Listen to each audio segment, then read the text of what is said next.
J'ai mangé un croissant au beurre de la boulangerie à côté de chez moi. Il était pas mal. Pas mal, ça veut dire très bien quand je le dis. En même temps, ils le font à 1,40, donc il a intérêt à être correct. Ah ouais, ils s'abusent.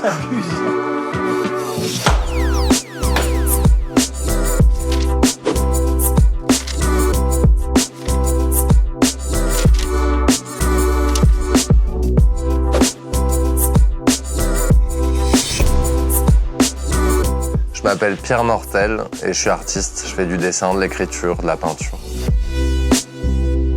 Du dessin, que ce soit sur des tout petits formats ou des très grands, avec des petits feutres ou des gros pinceaux.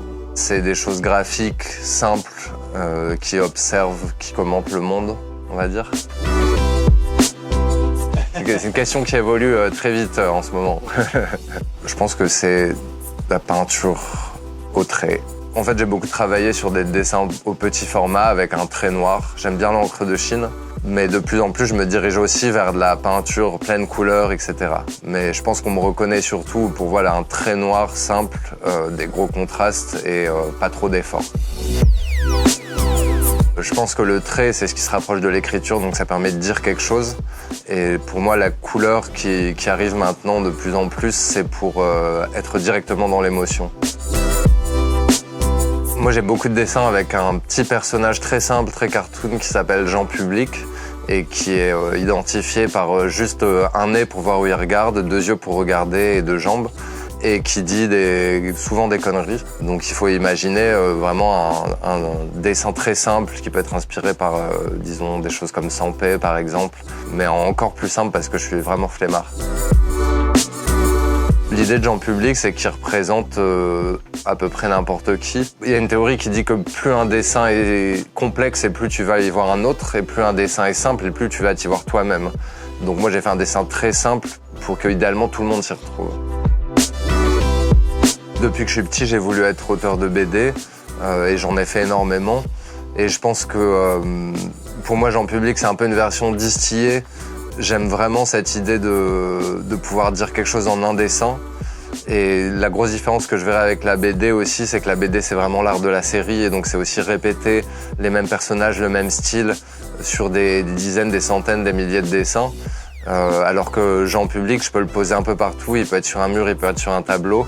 Et il fonctionne tout seul. Il est que dans son présent. Il n'a pas forcément de passé ou d'avenir. Chaque dessin, c'est un instantané. Au départ, mes dessins ils naissent souvent sur un post-it ou sur un coin de table comme ça au café.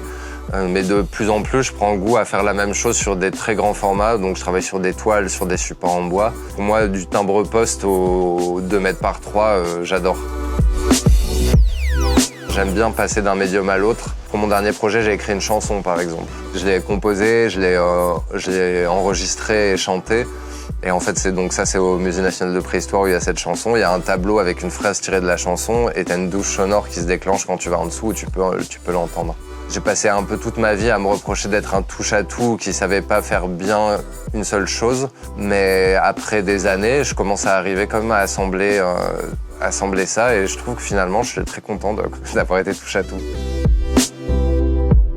Jean Public, donc, qui est né au musée des abattoirs pendant l'exposition du musée imaginaire d'Oli. J'ai envie de le faire vivre partout, c'est-à-dire que là, j'en ai fait beaucoup de dessins sur l'art. J'ai une petite série sur les bars et les terrasses de café. Et après, j'aimerais bien aborder d'autres thématiques, l'amour, la mort notamment, c'est les premiers que j'ai notés, avec l'idée de peut-être réussir à en faire une série de petits livres. L'idée, ce serait des expositions, puis des livres. Et puis après, je me repose un peu. Mon dernier kiff en date, c'est lié à mon dernier projet, je dirais. C'est-à-dire que là, j'ai fait cette expo Gestes d'éternité au Musée national de préhistoire. Donc l'ensemble du projet a été un gros kiff. Je rajoute 2 kiffs connectés à ça. C'est que j'ai pu inviter une amie de longue date que j'ai retrouvée après 20 ans.